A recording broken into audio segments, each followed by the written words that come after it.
1966ஆம் ஆண்டு மதுரையில் நடந்த திமுக வழக்கறிஞர்கள் மாநாடு 1900 பெற்ற வெற்றி. அப்படி அவங்க நடத்தின சட்ட போராட்டங்களும் பெற்ற வெற்றிகளும் 1966ஆம் ஆண்டு மதுரையில் நடந்த திமுக வழக்கறிஞர்கள் மாநாட்டுக்கு அது காரணமாச்சு. பேரறிஞர் அண்ணா காலத்தில் வழக்கறிஞர் குழுவாக இருந்தத நம்முடைய முத்தமிழறிஞர் தலைவர் கலைஞர் அவர்கள் சட்டத்துறையாக வளர்த்தெடுத்தார்.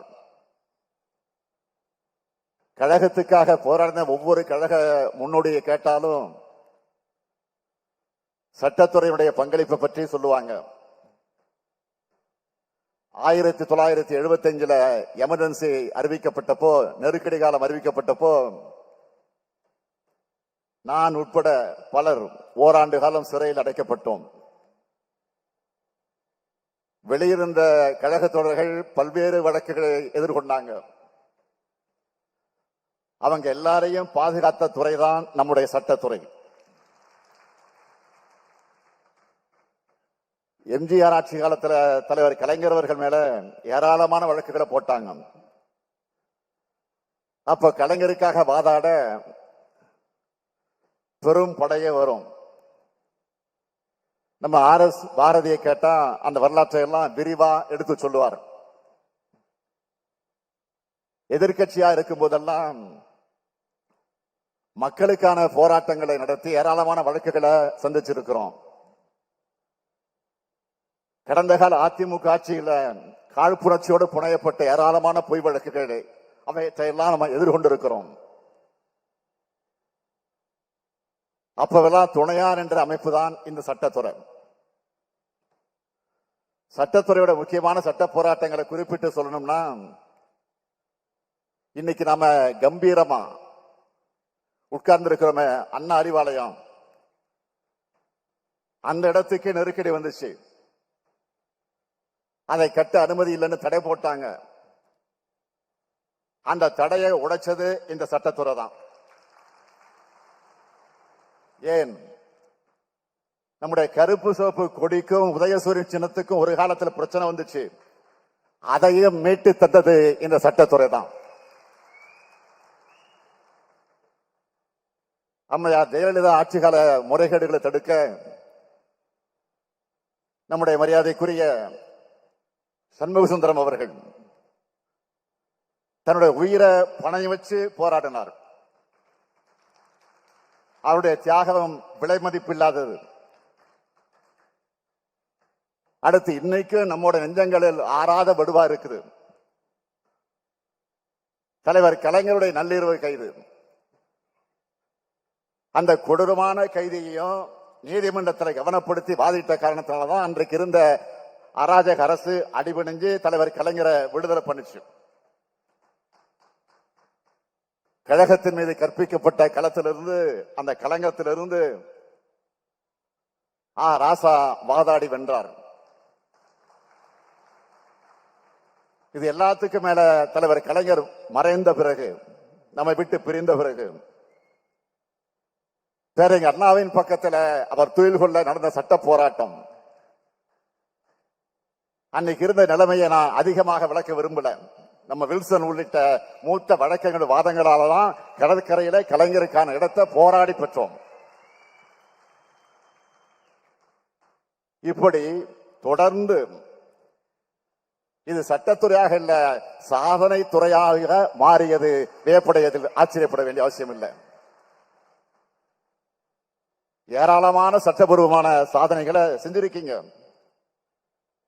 கட்சிக்காக மட்டுமல்ல, மக்களுடைய நலனுக்காக ஏராளம் பணிகளை செஞ்சிருக்கிறோம்.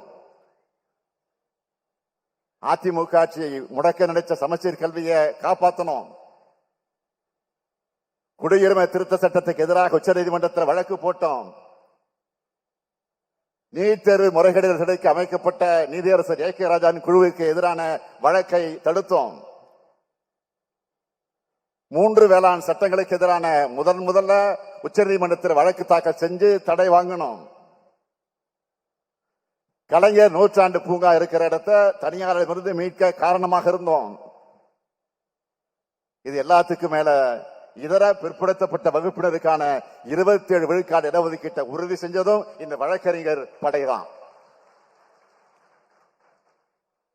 மருத்துவம் மற்றும் மருத்துவ உயர்கல்வியில இன்னைக்கு ஆண்டுதோறும் 5500 இடங்களை கூடுதலா கிடைக்குதுன்னா இந்த சமூக நீதி சாதனைய ஒட்டுமொத்தமாக இந்தியாவுக்கே சாத்தியப்படுத்தியது நம்முடைய சட்டத்துறை தான். இந்த சாதனை பயணம் தொடர இந்த நேரத்தில் உங்க எல்லாரையும் நான் வாழ்த்துறேன்.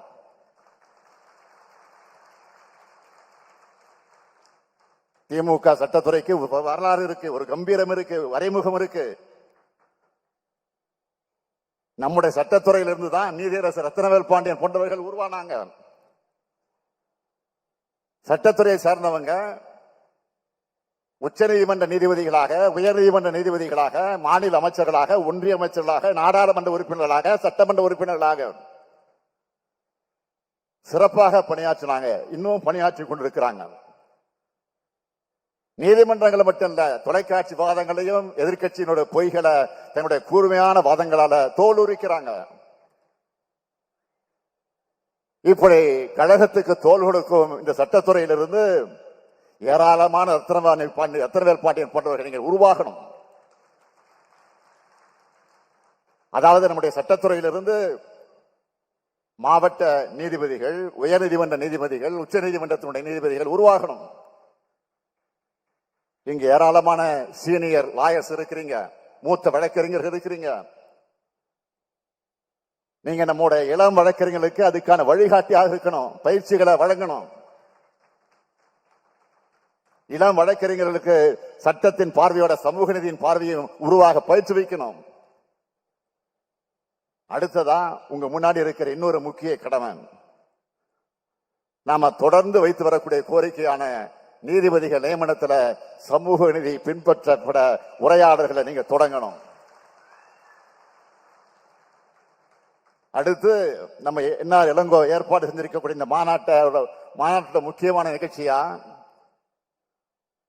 மாநிலங்களவை உறுப்பினர், ஒன்றிய முன்னாள் அமைச்சர் மதிப்பிற்குரிய கபில் சிபில், முன்னாள் தலைமை தேர்தல் ஆணையர் SY குரேஷி, மூத்த பத்திரிகையாளர் இந்து என் ராம் ஆகியோரை கண்ட ஒரே நாடு ஒரே தேர்தல் என்ற கலந்துரையாடல் ஏற்பாடு செஞ்சு அவங்களும் தன்னுடைய வாதங்களை அழுத்த திருத்தமாக எடுத்து வச்சிருக்கிறாங்க. நான் நேரடி தொலைக்காட்சியில் நேரடியாக பார்த்தேன். இன்றைய காலகட்டத்தில் மிக தேவையான உரையாடல் அது. இந்த மாநாட்டு வாயிலாக நான் எல்லோருக்கும் சொல்லிக்க விரும்புகிறது, ஒன்றியத்தில் ஆட்சி பொறுப்பில் இருக்கிற பாஜகவை பொறுத்த வரைக்கும் ஒரே மதம், ஒரே மொழி, ஒரே பண்பாடு, ஒரே உடை, ஒரே உணவுன்னு ஒற்றை பண்பாட்டை நோக்கி நாட்டை நகர்த்த பார்க்குது. அதுக்காகத்தான் ஒரே தேர்தல் கிளம்பி இருக்காங்க. ஒரே அரசியல் நிலையை உருவாக்க மாநிலங்களை அழிக்க பார்க்கிறாங்க. பாஜகவை பொறுத்த வரைக்கும் பெரும்பாலும் குறுகிய கால செயல் திட்டமாக இருக்காது, நீண்ட கால செயல் திட்டமாகத்தான் இருக்கும். இப்போ நாடு முழுக்க ஒரே நேரத்தில் தேர்தல் சொல்றவங்க காலப்போக்கில் நாட்டுக்கே ஒரே தேர்தல் சொல்ற நிலையை உருவாக்க நினைக்கிறாங்க. இது ஒற்றையாட்சிக்குத்தான் வழிவகுக்கும். இன்னும் சொல்லணும்னா இது தனி மனிதர் ஒருவர்கிட்ட தான் அதிகாரத்தை கொண்டு போய் சேர்க்கும். இது பாஜக என்ற கட்சிக்கு கூட நல்லதில்லை. இன்னைக்கு பிரதமராக இருக்கிற நரேந்திர மோடி அவர்களை சர்வாதிகார ஆக்கத்தான் இந்த சட்டம் பயன்படும். பாஜகவும் பாஜகவுக்கு மூளையாக இருந்து செயல்படக்கூடிய அமைப்புகளும் விரிக்கக்கூடிய வலையில இந்த அரசியல் காரணங்களுக்காக பாஜக ஆதரிக்கக்கூடிய கூட்டணி கட்சிகள் விழுந்துவிடக் கூடாது. இந்த சட்டத்தை ஆதரிக்க கூடாதுன்னு இந்த கூட்டத்தின் வாயிலாக நான் கோரிக்கை வைக்கிறேன். பாஜக ஆட்சியை ஆதரிங்க, அது உங்க தனிப்பட்ட விருப்பம். ஆனா இந்தியாவோட கூட்டாட்சி கருத்தியலுக்கு முரணான சட்டங்களை, மக்களாட்சி மேல நம்பிக்கை வச்சிருக்கிற எந்த அரசியலமைப்புகளை ஆதரிக்க கூடாதுன்னு நான் கேட்டுக்கிறேன். இப்படி ஒரு சட்டத்தை அறிவிச்சப்போ நம்மை போன்ற அரசியல் இயக்கங்களை கடந்து வெளியில் இருந்து எதிர்த்தவர்கள்,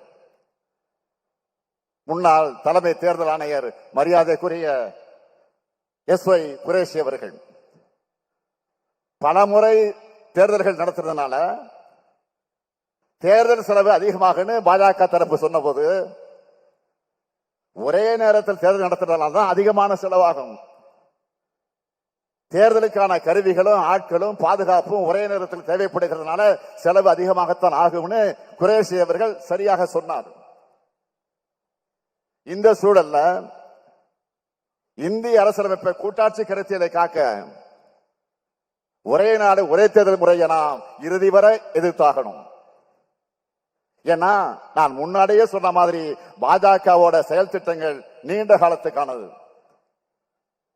தங்களுடைய செயல் திட்டங்களுக்கு இடையூறாக இருக்கிறவங்களுக்கு எதிரான கருத்துருவங்கள் மெதுவாக சமூகத்தில் விதைக்க பார்க்கிறாங்க. அதுக்கு துணையா பல எடுபடிகளை பேச வைப்பாங்க. தன்னுடைய கையில் இருக்கக்கூடிய மீடியாக்களை வச்சு பொய் செய்திகளை பரப்புவாங்க, விவாதங்களை கட்டமைப்பாங்க, அளவில்லாமல் அவதூறுகளை அள்ளி இறைப்பாங்க, பச்சையான பொய்களால் கொச்சைப்படுத்துவாங்க. பாஜகவோட வாட்ஸ்அப் யூனிவர்சிட்டி தீய வேலை செய்யும். இதையெல்லாம் கடந்துதான் நாம் போராடணும், வெற்றி பெறணும். இப்ப கூட இந்திய நாட்டையும் அரசியலமைப்பு சட்டத்தையும் மக்களாட்சியும் காக்கத்தான் நாம போராடிக்கிட்டு இருக்கோம். ஆனா நம்ம அரசியலமைப்பு சட்டத்துக்கு எதிரானவங்களாக சித்தரிக்கிற முயற்சிகளை இறங்கி இருக்கிறார் தமிழ்நாட்டினுடைய ஆளுநர் ஆர்.என். ரவி அவர்கள். எந்த ஆளுநர்? மரபுப்படி நிறைவா பாடப்படக்கூடிய நாட்டுப்பண் பாடலுக்கு கூட நிற்காம வெளியேறின ஆளுநர். இருந்தாலும் ஒன்றிய அரசுக்கு நான் வைக்கும் கோரிக்கை என்பது, நான் ஆளுநரை விமர்சிக்கிறேன் என்பதற்காக அவரை மாத்திடாதீங்க. அவர் பேச பேசத்தான் பாஜக நாட்டில் அம்பலப்படுது. திராவிட கொள்கைகள் மேலும் மேலும் மக்களிடம் சென்று சேருது. அவர் பேச பேசத்தான் மக்களுக்கு மாநில சுயாட்சி முழக்கத்தினுடைய நியாயங்கள் புரியுது. இன்னும் சொல்லணும்னா, இன்று முழுக்க இந்த மாநாட்டில் நம்முடைய தோழர்கள் திராவிட இயக்கத்தினுடைய குறித்து அழுத்தமாக உணர்வோடு பேசுறதுக்கான தூண்டுகோலாக இருந்து வரும் நம்முடைய ஆளுநர் அவர்கள் தான். தந்தை பெரியார் அடிக்கடி ஒன்றை சொல்லுவார், என்னை செயல்பட வைப்பது என்னுடைய தோழர்கள் அல்ல, என்னுடைய எதிரிகள் சொல்லுவார். அப்படிப்பட்ட கொள்கை எதிரிகளை, பண்பாட்டு எதிரிகளைத்தான் நாம் இன்னைக்கு பார்த்துக்கிட்டு இருக்கிறோம். இன்றைய எதிரிகள் கருத்தியல் மோதலுக்கு தயாராக இல்லை. ஏன்னா கருத்தியல் ரீதியா பேசினா அவங்களால ஒருபோதும் வெற்றி பெற முடியாது. அதனாலதான் அவதூறுகளை ஆயுதங்களாக எடுக்கிறாங்க. அந்த துரோக கூட்டத்தை தொடத்தெறிய வேண்டிய கடமை சட்ட போராளிகளான உங்களுக்கு இருக்கு. இந்திய அரசியலமைப்பு சட்டத்தை காக்கக்கூடிய கடமை நமக்கு இருக்கு. இந்தியா முழுமைக்கு சமூக நீதியை உருவாக்கி தந்து பாதுகாக்கிற கடமையும் நமக்கு இருக்கு. எனவே இங்க இருக்கு சட்ட போராளிகளுக்கு நான் சொல்லிக்கொள்ள விரும்புவது, நீங்கள் கொள்கை போராட்டத்திலையும் ஈடுபடணும், உதவணும், உங்களை ஒப்படைத்துக் கொள்ளணும், தேர்தல் களத்திலையும் உதவணும். தேர்தல் நேரத்தில் உங்களுடைய வாரும் பணிகள் எல்லாம் மகத்தானது, பாராட்டுக்குரியது. இன்னைக்கு நினைச்சாலும் நான் மகிழ்ந்து கொண்டு இருக்கிறேன். 2019 முதல் நடந்த எல்லா தேர்தல்களிலும் நாம தான் தொடர்ந்து வெற்றி பெற்றிருக்கிறோம். அதற்கு காரணம், முக்கியமான காரணம் நீங்கள் தான். ஆக இந்த வெற்றி பயணம் 2026 தொடரணும். 2026 தேர்தல் வெற்றி என்பது நம்முடைய திராவிட மாடல் ஆட்சிக்கு மக்கள் அளிக்க போக மகத்தான அங்கீகாரமாக அமைய போகுது. திராவிட முன்னேற்ற கழக ஆட்சி மீண்டும் அமைய, இந்தியா முழுமைக்கு திராவிட கோட்பாடுகளை வென்றெடுக்க கழக சட்டத்துறை சளைக்காமல் சமரசம் இல்லாமல் உழைக்கணும். கழகத்தின் காவல் அரணா விளங்குகிற சட்டத்துறை சார்பில் கழக வழக்கறிஞர் அண்ணனுக்காக இன்னைக்கு 5 கோடி ரூபாய் கொடுத்திருக்கிறீங்க. அது ஆக்கபூர்வமான திட்டங்கள்ல பயன்படுத்திக்க என்ஆர் இளங்கோ அவர்கள் ஒரு செயல் திட்ட வகுக்க சொல்லி இருக்கிறேன். அதன் அடிப்படையில் 2026 தேர்தல் வெற்றி பெற அந்த அறிவிப்புகள் வரும் என்பதை சொல்லி கழக வழக்கறிஞர் அனைவருக்கும் என்னுடைய நல்வாழ்த்துக்களை நன்றியும் சொல்லி விடைபெறுகிறேன். நன்றி, வணக்கம்.